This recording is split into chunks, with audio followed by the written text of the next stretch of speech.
All right, guys, welcome back to Mother's Mysteries. I am your host, Cece, here with my fabulous, wonderful, flamboyant, glittering, sparkling, effervescent co-host.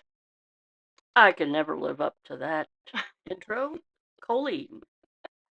Maybe sparkly, not flamboyant. At times I can be flamboyant, but not on purpose. It's just the gay that comes out, right? That's be rehearsed. Oh, guys. I'm still riding high off the Elvis high, Oh, so me too. this one is going to be a complete 180. Wah, wah, wah. But I'm still vibing off my Elvis week. Oh, yeah. It was a good week. I'm still vibing off Elvis. Um, we had 3 downloads in Australia on our Elvis episode, so hello Down Under. Hello Aussie. If you guys are listening, still listening, thank you. Hello, Mike. Put another shrimp on the barbie. See, I wasn't gonna go that far. I was gonna ask if we could drink a Foster's together, but Sorry, bad.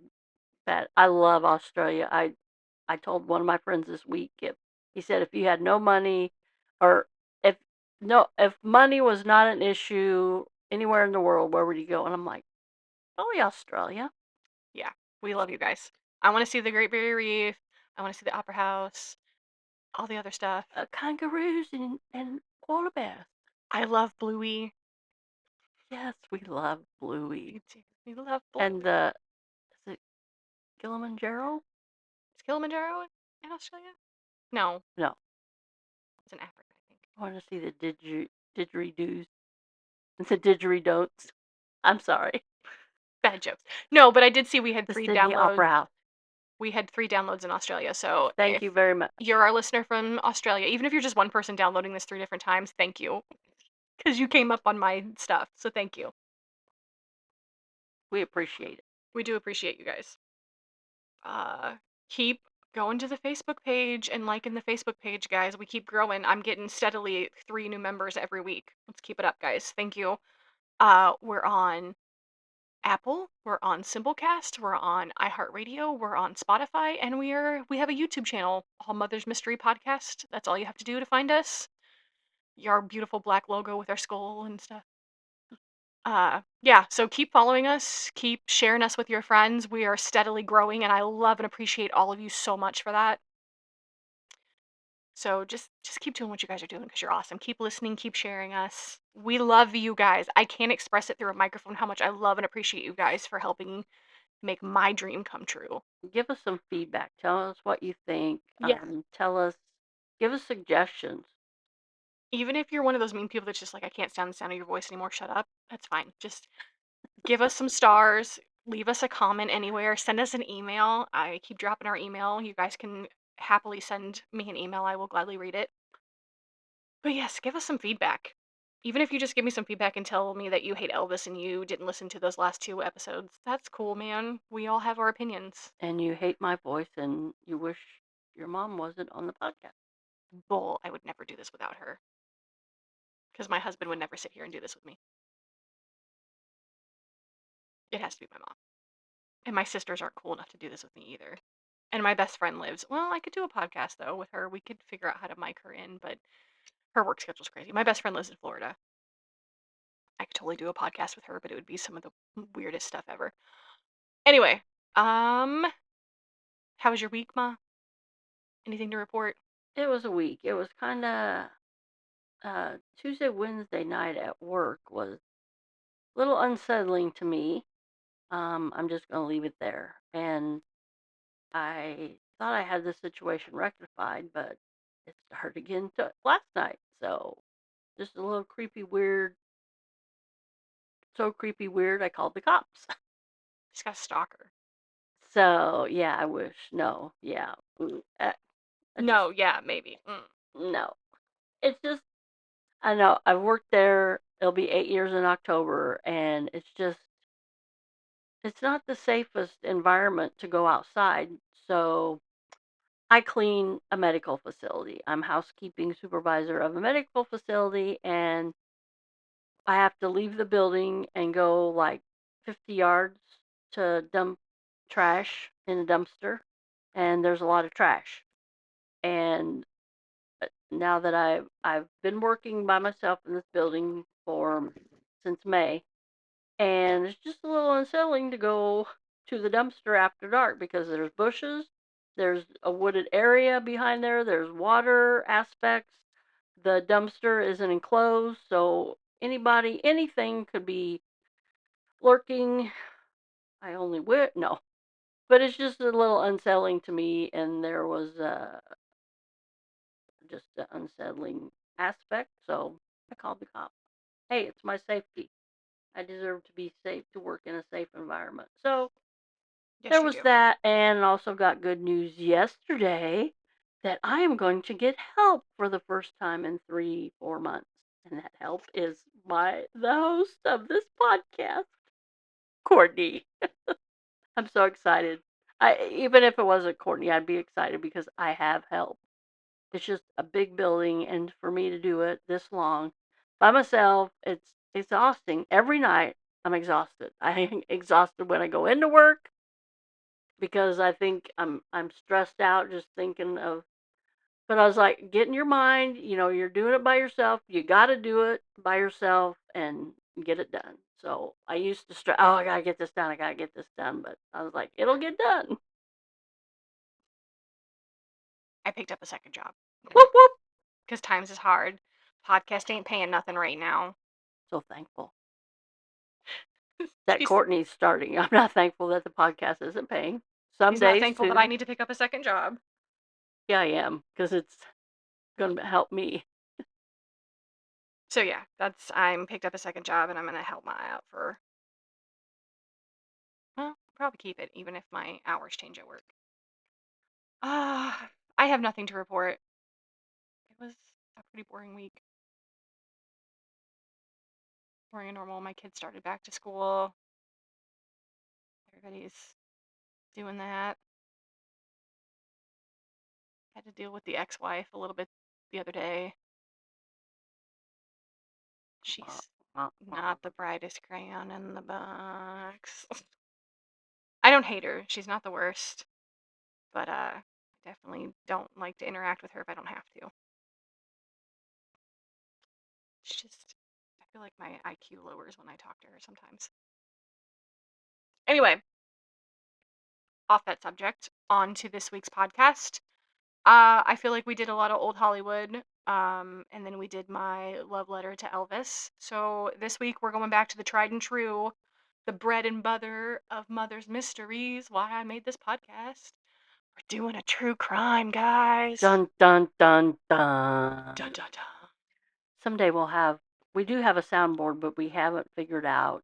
Courtney hasn't figured out. I have Yeah, no idea Ma doesn't do technical. I do the technical. how to get the soundboard incorporated in our recordings. Someday my children will be self-sufficient and won't have to come in and tell me 20,000 times that they found a different toy or that they love me or that they really, really just, yeah. Someday I will get time to sit down and watch a whole hour-long video on how to work this soundboard, and then I will amaze you guys with my, A whole hour? yeah, it's an hour long.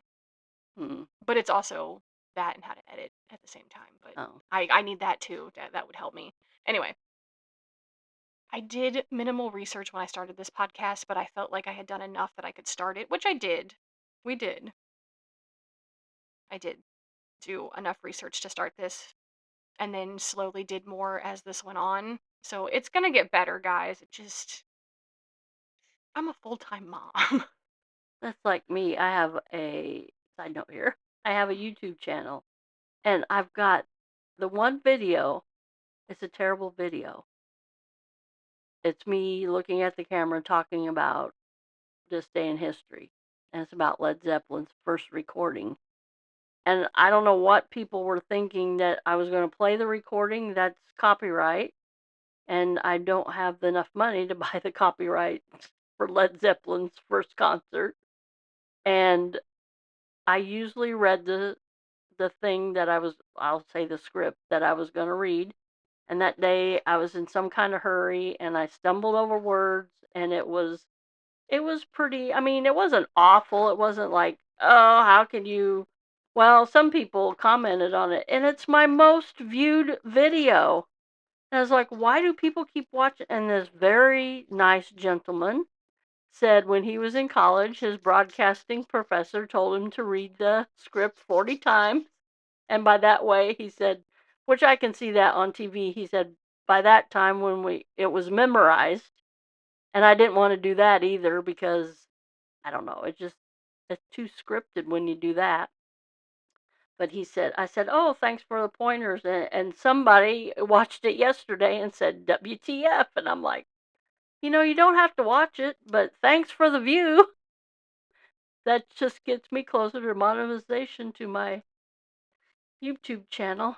But anyway, yeah, we're going to get better. We're learning. It's a learning process. It's only getting better. Yep. And we appreciate everybody hanging in there and give us points and tips if you do a podcast or you know how to do a podcast, how we can improve better. Hey, I am well, all for pointers. yes, we're never too old to learn new Constructive things. criticism is always welcome, Yes.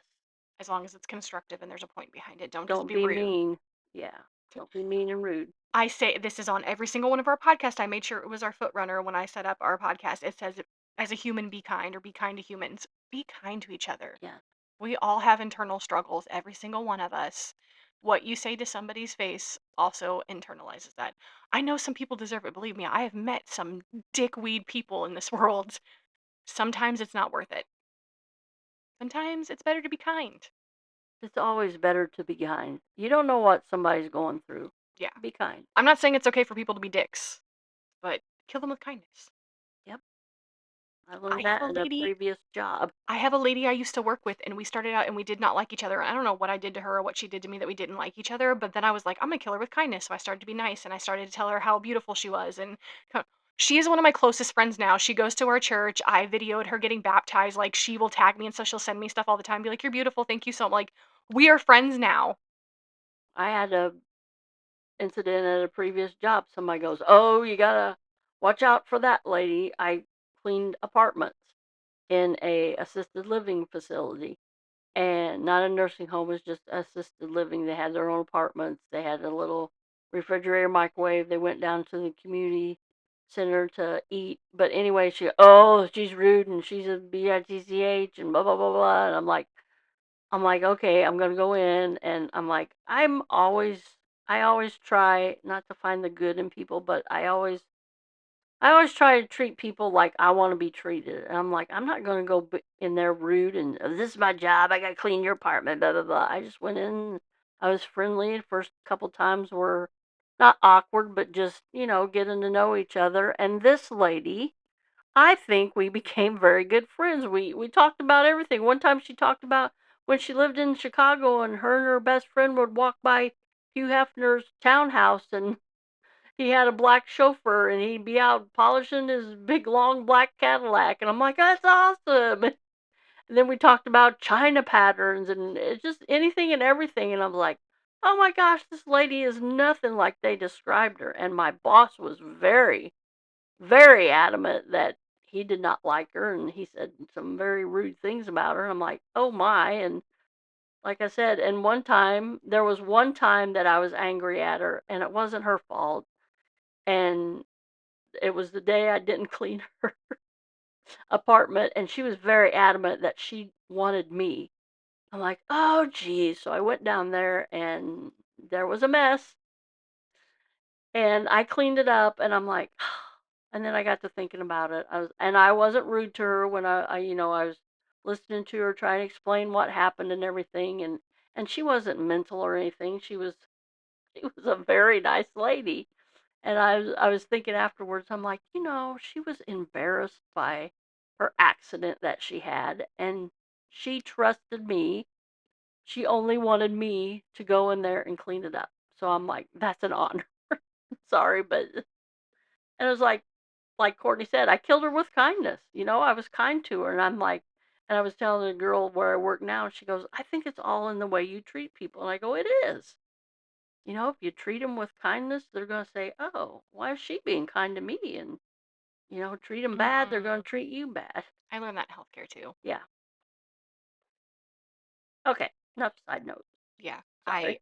I chasing rabbits today. no, when I worked in healthcare, I always had were like I worked night shift for a really, really long time, so I would come in, and if I was having a bad night and I was trying to rush through my work or something, there would always be 1 or 2 residents that would say something or do something or thank me, and I'd be like, "It's not their fault that I had a bad day. It's not their fault that I didn't get any sleep." Like, I would have to slow down, and I had one lady who had had a massive stroke and couldn't talk or anything. She was pretty well bedridden, and I was doing something with her, and she reached out and touched my face, and I was like, "That was her thank you." Like, I was in here rushing and getting her cleaned up so I could go on, and she made me stop, and I'm like, "I need to stop. Just need to slow down. It's not these people's faults. Just." And I always she didn't get out of bed, so they always told us to put a clean shirt and brush her hair, and a lot of people didn't brush her hair, or they put on a clean, like, hospital gown on her, and I always put a shirt on her, and I brushed her hair and propped her up in bed, made her look nice, and I felt like she appreciated me for that because there's only so much humanity. But anyway, I digress. Let's dive into this. All right, I kept this one on the DL from Ma, so she's coming into this one blind ish. I got it pulled up on She's my. got Wikipedia in front of her, but I got it on the Google machine. she's got the Googler up. Yeah. Um, okay, so this week we are doing a true crime. This is one that my mother-in-law turned me on to that I had no idea, and I'm surprised I didn't hear this one because this is crazy. I'm surprised this wasn't on Well, my it's radar. 1970, so I was 4 years old. So that's There's why I there was didn't a hear mini it. series made about this, and there's Yeah, books, yeah. but I had no idea. Anyway, I am going to entitle this one "Fatal Deception: The Jeffrey MacDonald Case." Fort Bragg murders. Yeah, I didn't want to call it the Fort Bragg murders just in case, but I'm gonna do this one, "Fatal Pretty, Deception: The Jeffrey MacDonald Case." So pretty. yeah, we're gonna talk about Mr. Jeffrey R. MacDonald and what What is. is it with Jeffries? They're all creepy. I I only know one Jeff that's not weird. No, he's a little weird, but he's not creepy weird. I know a couple Jeffs.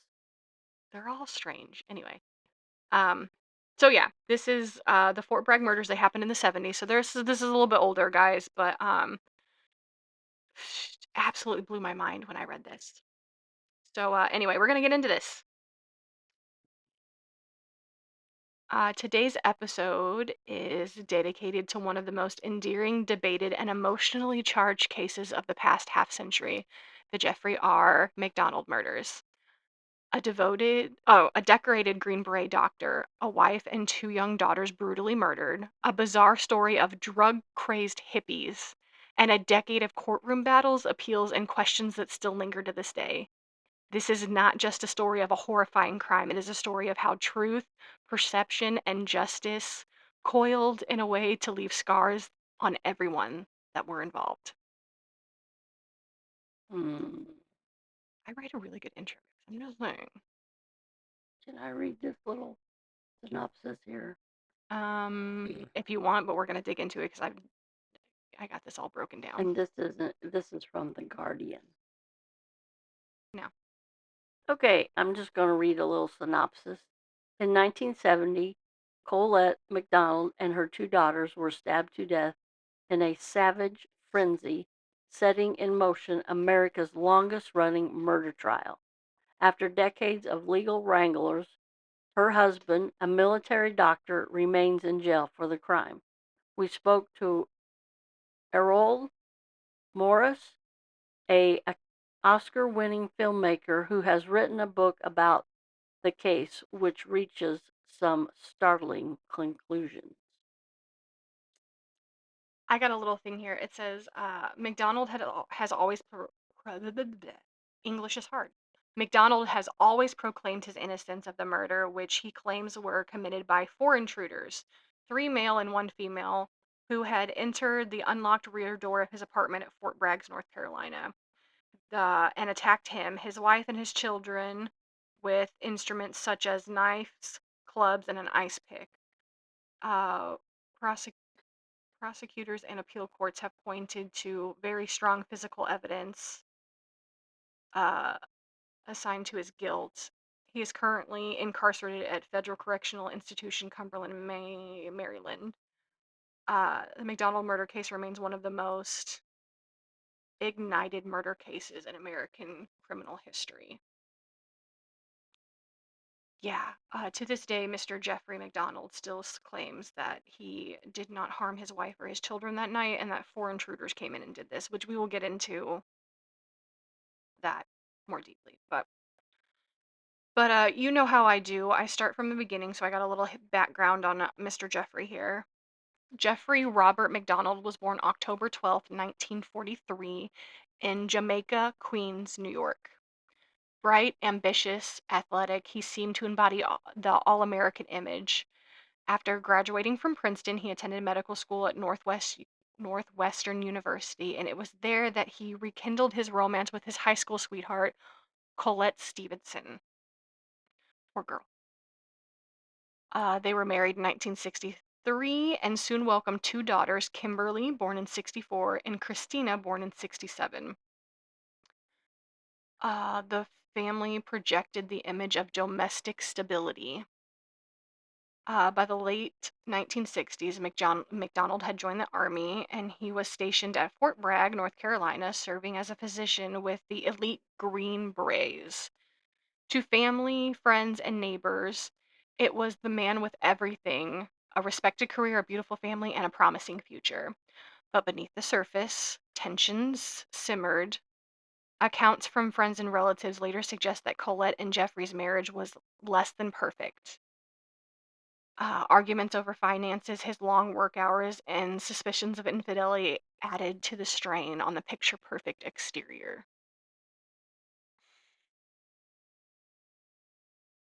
Hmm. Um, Hmm. I didn't. My mother in law used to have a copy of this book. I don't even remember the book's name. Fatal something. She was gonna let me read it. She couldn't find it, so I didn't read it. But I did read some other stuff saying that that maybe Mr. McDonald was irritated with his career because he not only had to do his duties on Fort Bragg, but he also picked up shifts at a local clinic too. So they were saying there was some kind of this might have happened because of some career stagnicity, which I don't think so. I think this man. Um, yeah, I'll save my opinions for later once we know some more details. But I have some opinions on Mr. Jeffrey.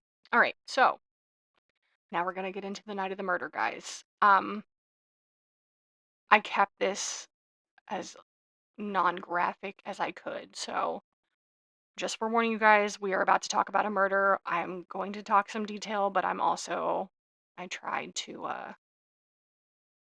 keep it a little lighter esque. I don't know. I feel like the woman who melted in the couch got a little graphic. Yeah, that says Captain Jeffrey MacDonald, then 26, a promising surgeon in the Special Forces. Yeah, he had a really good, I mean, from all accounts, he had a great career. All right, so the night of the murder. The date was February 16th, 1970, a rainy Monday evening in Fort Bragg. According to Jeffrey MacDonald, the family had spent the night quietly. They had had dinner, watched television, put the children to bed. Colette, pregnant at the time, with their third child, retired early to read. Sometime after midnight, the night would erupt into unthinkable violence. At 3:42 a.m., military police received a frantic call from MacDonald himself. He begged them to come quickly, saying that there had been a stabbing in his home. When the MP arrived, they were greeted with the chilling sight of the apartment in shambles and blood everywhere. In the master bedroom, Colette lay lifeless. She had been brutally beaten and stabbed 21 times with an ice pick and 16 times with a knife. Her arms bore defensive wounds, suggesting a desperate struggle. On the headboard, above where she lay, was the word pig sprawled in blood. I went too far. 5-year-old. 5-year-old Kimberly was found in her bed, beaten with such force that her skull had fractured, then stabbed. 2-year-old Kristen had been stabbed more than 30 times, some wounds so deep that they punctured her heart. McDonald himself was found alive, he with a collapsed lung, cuts and bruises throughout. notably less severe than the wounds on the rest of his family. Hmm. When questioned, Jeffrey told investigators a story that shocked them. He claimed intruders had broken in, 3 men and 1 woman. The woman, he said, wore a floppy hat and boots, held a candle, and chanted, "Acid is groovy, kill the pigs." This was in 1970, guys. Just remember that. He insisted that he had fought them off until he had lost consciousness, only to wake and discover his family slaughtered. This description immediately recalled the Manson family murders in California just 6 months earlier. Investigators couldn't ignore the eerie similarities. That's why I said this happened in the 70s, guys. But how did he get his wounds when he woke up and found his family brutally murdered? His story changes, by the way. It shifts quite a bit. Said police to arrive that his family had been attacked by 4 intruders, 2 white men, a black man, and a white woman. And then it said, he said the woman, candle, chanting, acid is groovy, kill the It pig. is groovy, kill the pig. Okay. Yeah, anyway. Um, yeah, the Manson family murder, this happened in 1970. The Manson family murders had happened 6 months before this. So I think we're trying to piggyback off all hippies are evil. Not true. Not all hippies take acid and go kill people. Um, we're just gonna keep trucking along, guys. I will save my opinions for a little bit. So, the investigation. Initially, the Army's Criminal Investigation Division, the CID, was uncertain. Was it a copycat crime carried out by local drug users, as MacDonald intended, or was there something else at play? At first glance, MacDonald's wounds appeared suspicious. While he had a collapsed lung, most of his injuries were considerably superficial compared to the carnage inflicted on his wife and children. Hmm. Investigators noticed inconsistencies. Furniture that seemed to be staged, a tipped over coffee table that could have easily been repositioned, blood evidence that didn't match his account of the struggle, and no signs of forced entry. Hmm. The only thing that they found was that the back door was unlocked, but there was no signs that it had been nobody forced themselves in. Uh, the biggest clue came from blood types. The McDonald family members each had a different blood type, which was rare but provided investigators with a road map. Drops and smears told a different story from Jeffrey's vision. For example, blood in the master bedroom and hallway places Jeffrey at the scene of the attack in ways that contradict his narrative. The Army brought charges against him in 1970, but after the military hearing, the case was dismissed. MacDonald left the Army with an honorable discharge and began working as a physician in California. For years, he lived freely, apparently, apparently, appearing on talk shows, giving interviews, and maintaining his innocence. Uh, he portrayed himself as a grieving husband and father who had lost everything. But behind the scenes, the case was far from over. Yeah, he really. Oh, right here. I have it in here. Fatal Vision is the book. It says he was arrested by military police, but following an extensive inquiry, the longest pre-court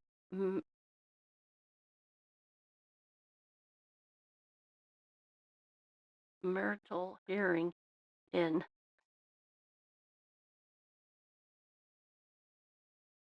military history, he was exonerated and honorably discharged from the Army. He then made a tactical error of appearing on the Dick Cavett talk show, the first of several disastrous interactions with the media. In front of a national audience, he complained at the length at length about his treatment by the military authorities. Most viewers thought it suspicious that he spoke so much of his plight and so little of his murdered family. Cabot talked afterwards of MacDonald's curious lack of affect. Watching the Dick Cavett show was MacDonald's father-in-law, Freddie Cassob, Cassob, who up until that point had been his most tireless advocate.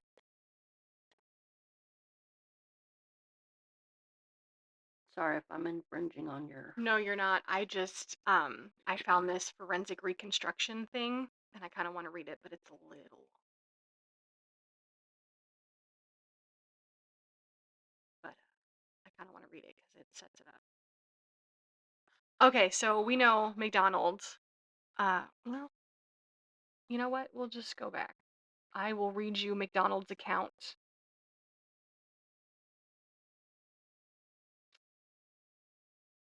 I will read you Mr. Jeffrey McDonald's account from the investigation paperwork.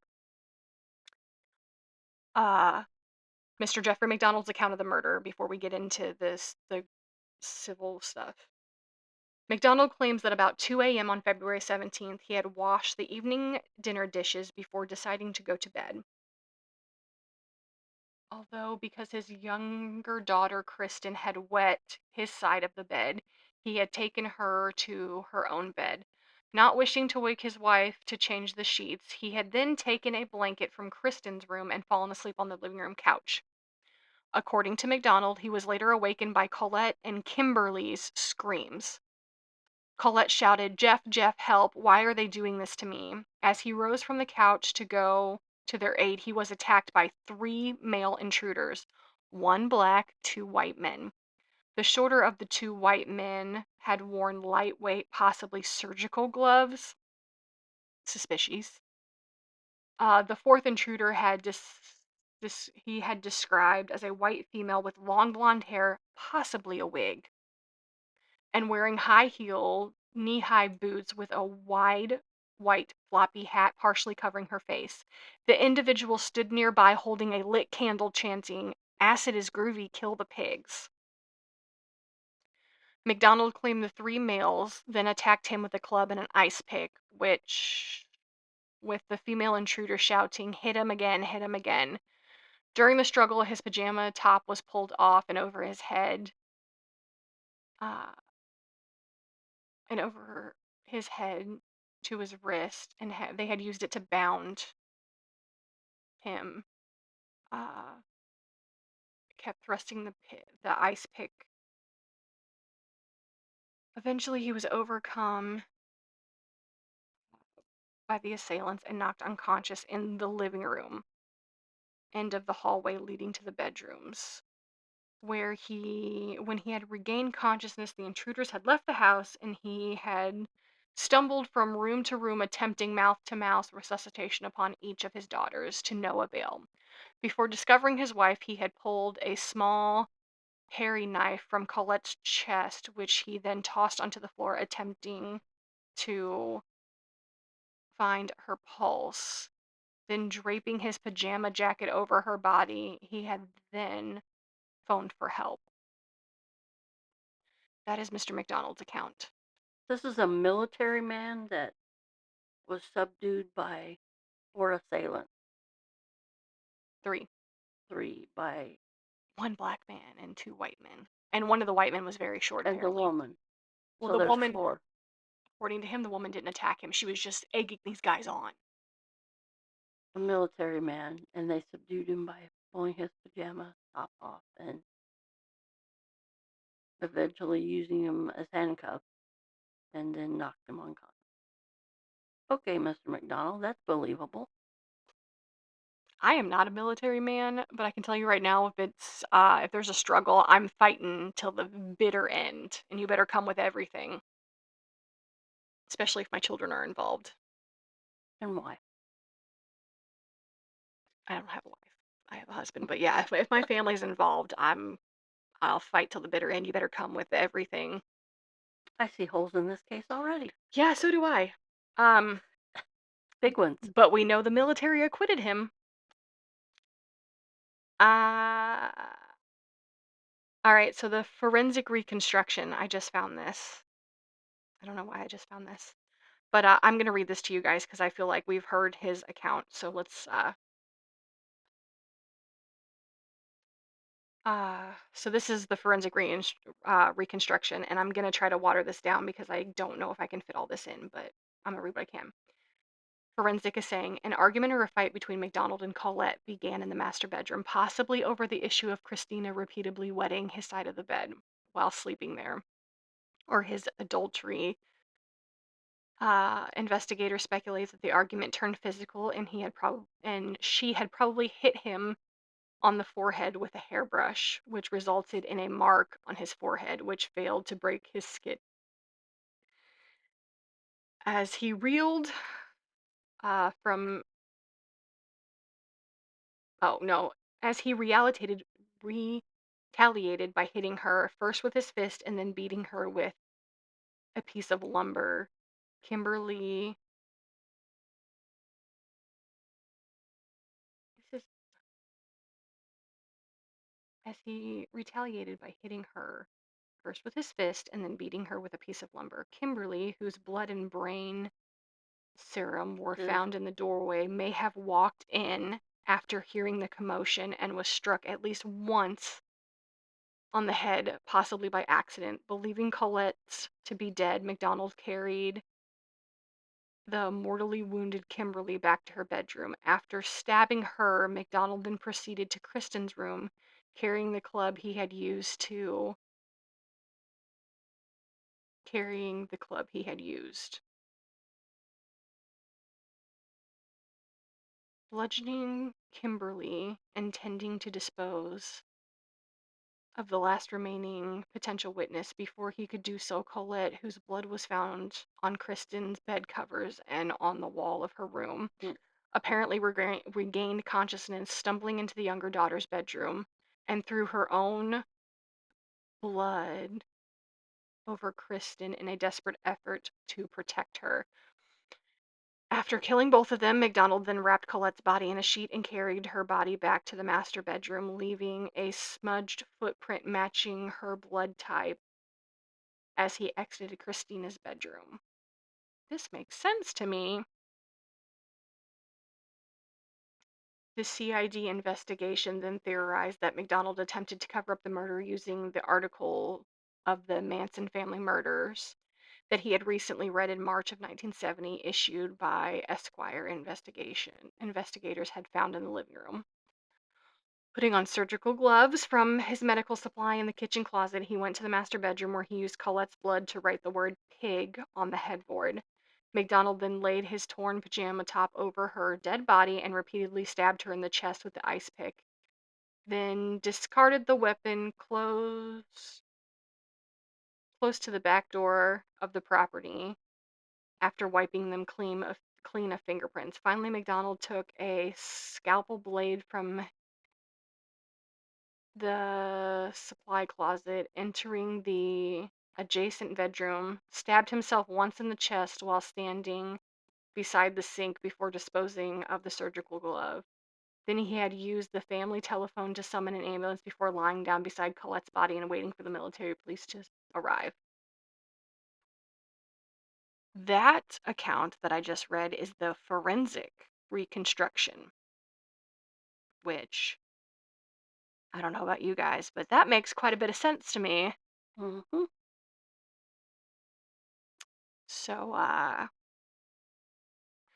that we got the facky facts, we're going to go on to the civil case. So we know in 1970 he was acquitted by the military police and he moved to California thinking he was going to live a normal life. So in 1974, journalist Joe McGaines began investigating the case, eventually publishing Fatal Vision. Around the same time, federal prosecutors reviewed the case against MacDonald. In 1979, 9 years after the murder, he finally went to trial in civil court. The civil case was brought forward by Colette's mother and stepfather because they had so much sympathy for Jeffrey. He even stayed with them after the murders and everything. But they were obviously they were grieving. They lost their daughter, they lost their grandkids. Colette was pregnant at the time, so they lost the potential for a third grandchild. They were a grieving family, and they took their son-in-law in thinking he was going to be grieving as well, but uh stepdad and mom were like, he's not. Why are you just like gonna move out to California and live your life like nothing? And I guess like right after their funerals and everything, he was talking about like going out and dating again already. So, mom and stepdad were like, something's not right here. They ended up paying private investigators to go through and look at the apartment and the evidence again, and they cracked the case wide open again. But anyway, so in '79, the trial for the civil court started. The prosecutor painted a damning picture of MacDonald under stress from his career and marital discord, snapping during an argument with Colette when Kimberly tried to intervene. She was struck. In a desperate frenzy, he murdered the entire family. Then, they argued, he staged the scene to mimic the Manson killings. The defense argued passionately that MacDonald was innocent. They emphasized the lack of motivation, his injuries, and the supposed presence of an intruder. Witnesses claimed that they had seen a woman matching MacDonald's description of the floppy hat figure near the crime scene that night. But the prosecutors' forensic evidence, blood type, fiber analysis, and inconsistencies in MacDonald's stories convinced the jury. On August 29th, 1979, these murders happened in February. Right. Hold on. Hold on a minute. Hold on a minute. Yes, February 16th, the evening of the 16th into the morning of the 17th, 1970. August 29th, 1979, Jeffrey MacDonald was convicted of first-degree murder in the death of Kristen, second-degree murder in the death of Colette and Kimberly. He was sentenced to 3 consecutive life term sentences. Let that sink in, guys. This man walked around basically free for 9 years before he was convicted of this murder. These murders, not just 1, 3, potentially 4 because, she was pregnant. Anyway. His wife and kids. His wife was beautiful, and the kids were so cute. Mhm. I mean, he's not a bad-looking man in the '70s, but Yeah. I like him fat and bald. Anyway.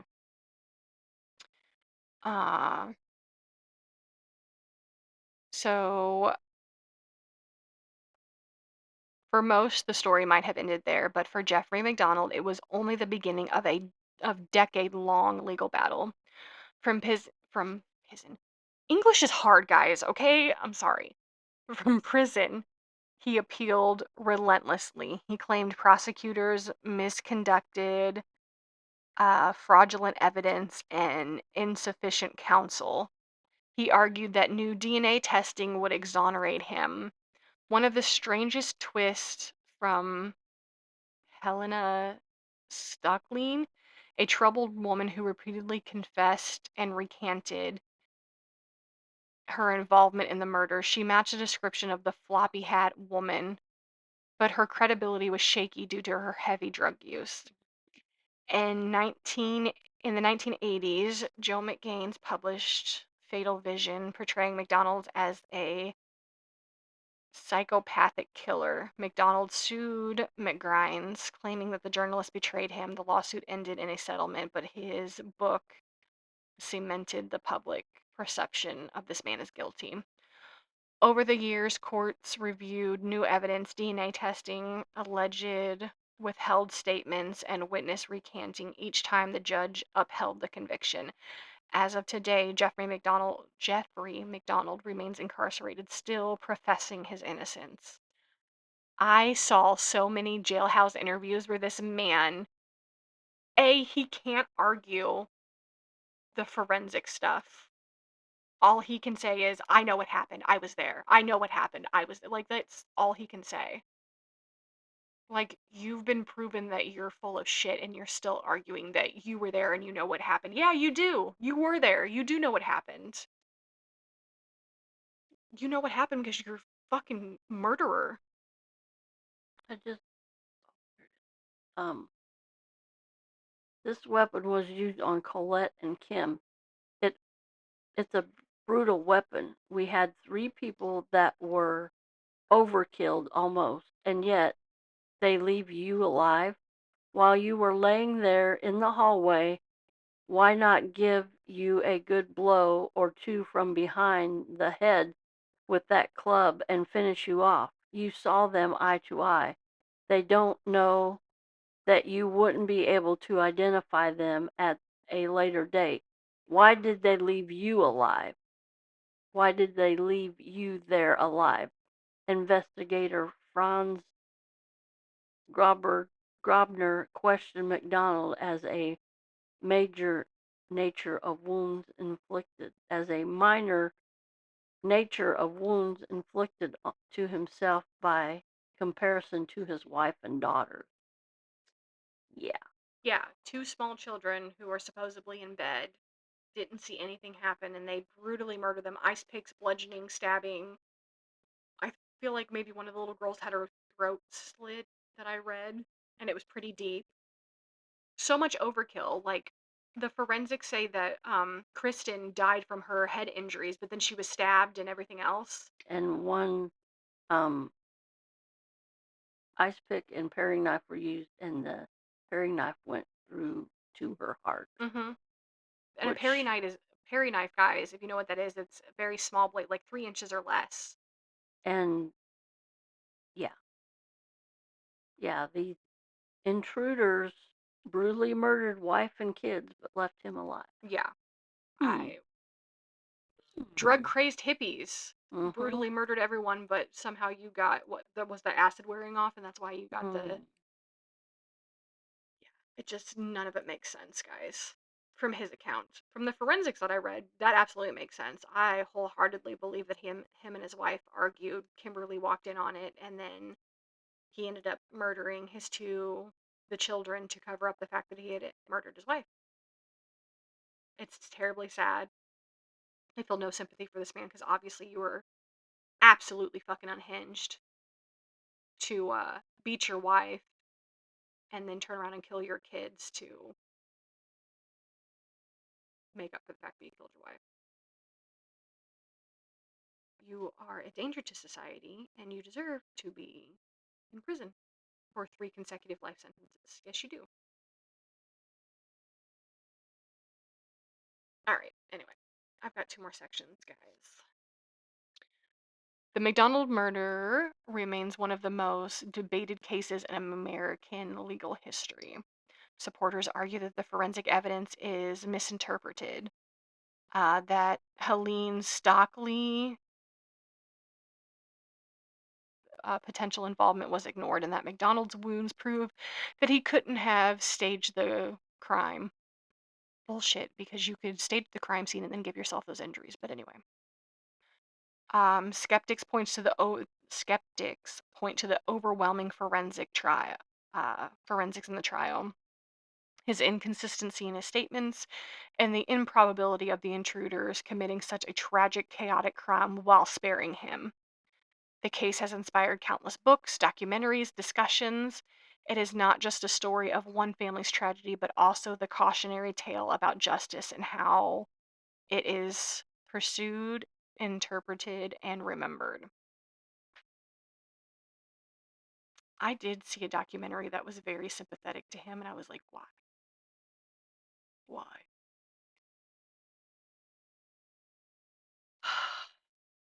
This is when I wish I did have a podcast because I want to hear somebody else.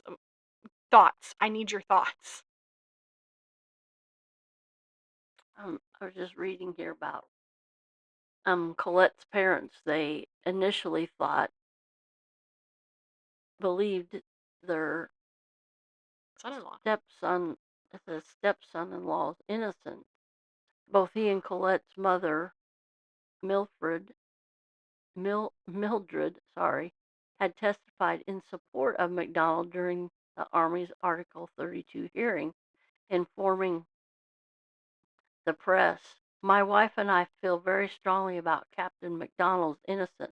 After all, it was our daughter and two grandchildren who were butchered.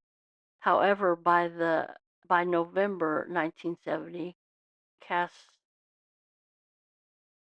Kassab, Kassab were had grown suspicious of MacDonald's repeated reluctance to provide him a copy of the 2,000-page transcript of Article 23 hearing in an apparent effort to discourage Kassab's efforts to obtain a copy of this transcript. He, in his pursuit of the killers, MacDonald told his stepfather-in-law that he and some Army colleagues had actually tracked down, tortured, and eventually murdered one of the four alleged murders. Kassab, I'm sorry if I'm pronouncing this, Kassabs. Kassab's suspicion greatly increased following MacDonald's casual, dismissive demeanor on the Dick Cavett show just a few days after he had hand-delivered 500 copies of the 11-page letter to the members of the Congress requesting a congressional mandate reinvestigation of the murders, and he and his wife pub- publicly turned against MacDonald. So in the beginning, the in-laws were for him, and then Then they were like, "But there's some holes in the story."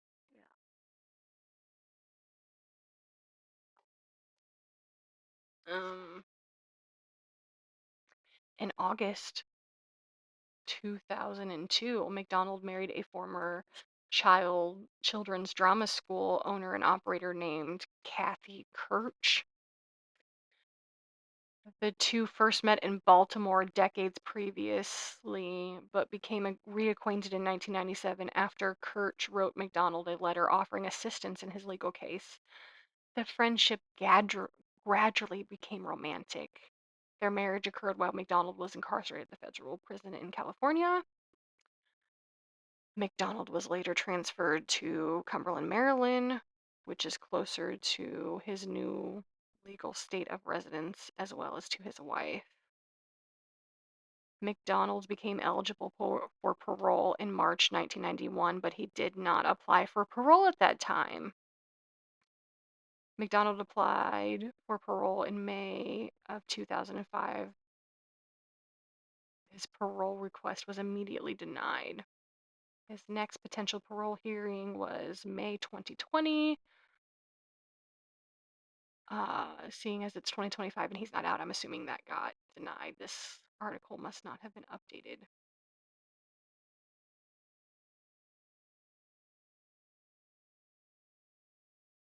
Mm.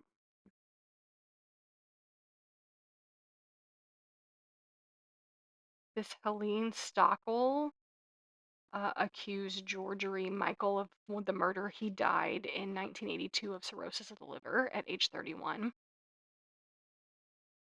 Uh, like Stocky, Michael is known to be a heavy narcotic user prior to his death. Michael allegedly confessed to multiple people of his involvement in the murder. Helena Stockley died at age 30 in January 1983. Her body was found inside her Sinensis, South Carolina apartment. Her death was estimated to have occurred 5 days before the body was discovered. Her autopsy indicated she died of acute pneumonia and cirrhosis. In years prior to her death, Stockley had undergone several years of treatment and drug addiction. Sadly. I also read here that Colette, Kimberly, and Christine MacDonald were laid to rest side by side in Washington Memorial Park in Suckford, Suffolk County, Long Island, in February 23rd, 1970. Each grave was initially inscribed with the surname of MacDonald, although their gravestones were later changed to Colette's maiden name, Stevenson.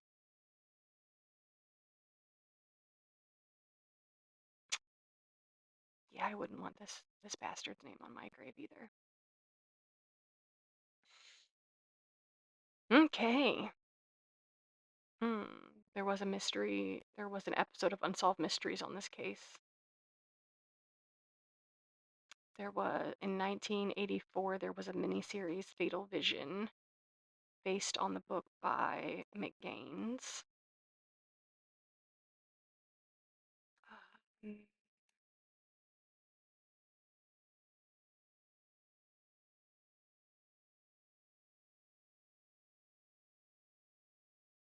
Investigation Discovery also did a miniseries.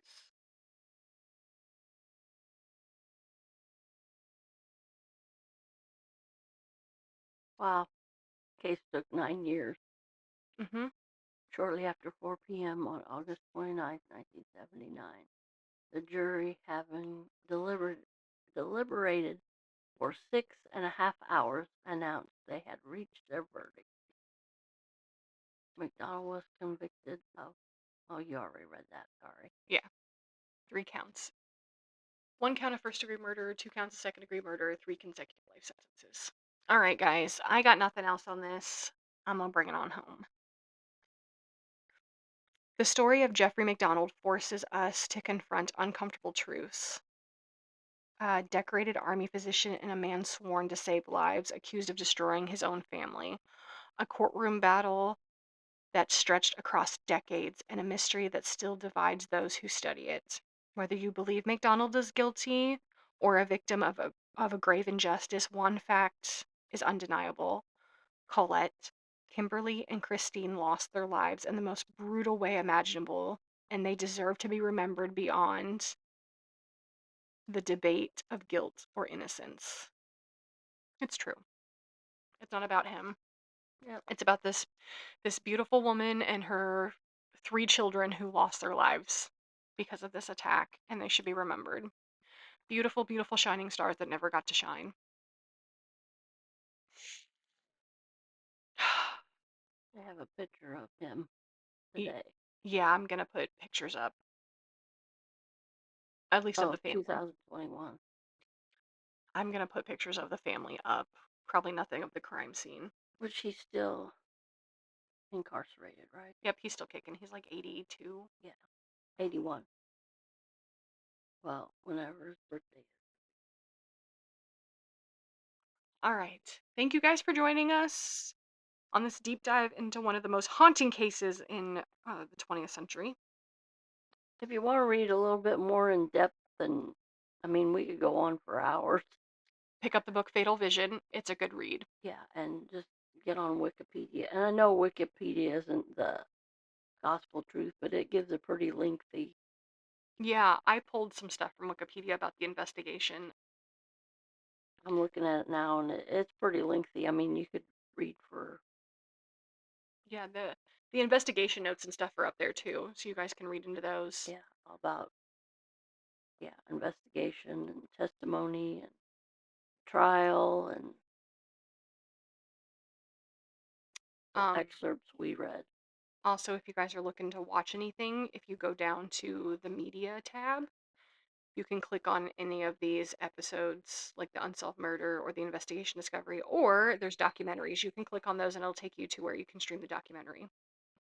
I found that out because I watched a YouTube video that was linked there. That was an interview with uh, McDonald in prison. Oops, McDonald in prison. That's all I have, guys. Week back to the mysteries. Thank you for bringing us this intriguing story, Courtney. You're welcome. I've got to thank my mother-in-law because I had never heard this until she said something, and then I started digging, and I was like, "Oh, how have I never heard this?" Then you asked me, I was like, couldn't believe you hadn't heard it either, but Well, and I'm like, I'm a true crimer, okay, guys? Like I know Manson family. I know a bunch of stuff, and I'd never heard this. So I was 4 years old when this happened, so obviously I didn't hear it. I mean, something like the what is the Rockefeller was the famous baby that got abducted out the of Lindenberg baby. yeah Lindenberg and those that are in the Manson murders and I think the Manson murder overshadowed this in some sense because that happened 6 months before this murder, and I feel like with all the fuckery that went with the Manson murders, I think that's kind of why I hadn't heard about this because I feel like Manson overshadowed this. But definitely heard of that. Of course, that trial went on for quite a while too, the fact that Manson got life in prison and and then he they didn't do did anything, yeah, and then it goes into my culty stuff, guys. of We're course definitely they gonna talk about that. interviewed him, and I remember seeing interviews on TV as He's fucking crazy. yeah. Um, yeah. Anyway, that's all I have, guys. We're on the Facebook. We are on to listen to us. We are on Simplecast. That's our homepage. Simplecast / Mother's Mysteries. We are on Spotify, iHeart, Apple. We have a YouTube channel. Listen to us, share us with your friends, love us, like us. We have an Instagram, we have a Facebook. Keep loving and sharing us, guys. I love seeing us grow. Um, you got nothing else? Thank you, everyone. Keep supporting us. Tell a friend, tell an enemy, Share us out. please. Share us with everyone. Love you guys. Thank you for listening. Thank you for hanging in for this roller coaster. You guys have a fantastic week. Be kind to humans. CC out.